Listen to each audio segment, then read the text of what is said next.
5200 pealtvaatajat elas Saku Suurhallis kaasa meie klubikorvpalli viimaste hooaegade ühele soliidsemale võidule.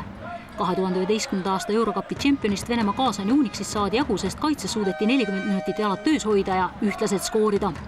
Kalev Cramo haaras ohjad 4-4 viigiseisult ja domineeris lõpuni. Suurt võidutahet iseloomustas juba avaveerandi viimane lahend, kui kalevlastele jäänud 8 sekundiga tõi Rain Veidemann palli nobedalt üle ja leidis terava sööduga vasakul äärel Indrek Kajupanga, kelle tapavast kolmesest võitis Cramo avaveerandi 23-13 ülekaaluga. Kajupank viskas täna kokku 10 punkti.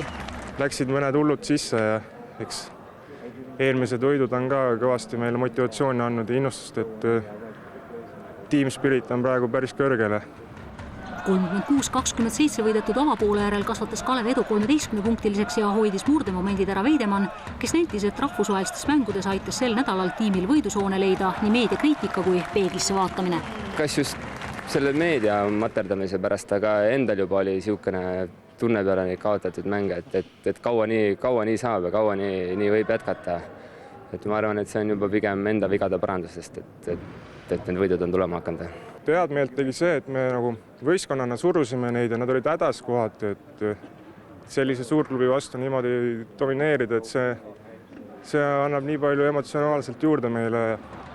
Hea kaitsega võeti Unixi mehed kinni ning külalised tegid surve all ka kehvad visked, nii ei tabanud Unix 18 kaugviskest mitte ühtegi, Kalevi mehed said 26 kolmesest sisse 7. We just got lucky, they couldn't make a shot today, really. And them, without their big Greek guy, their post game wasn't as strong as it was in Eurocup.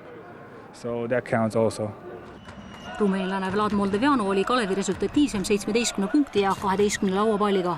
Viimaseks minutiks kahanes Kalevi 13 punktil edu küll 2 punktile, kuid närvid pidasid vabavisetel vastu ning Alar Varraku vedamisel saadi ühisliigas 3 kaotuse kõrvale teine võit numbritega 60-57.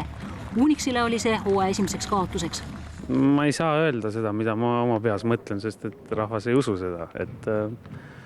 Ma ütlen lihtsalt seda, et ma olen ennegi öelnud, et me oleme võimelised kõigiga mängima ja selleks, et selliseid suuri võita on vaja kõikide asjade kokkulangevust. Et täna meilt hea mäng ja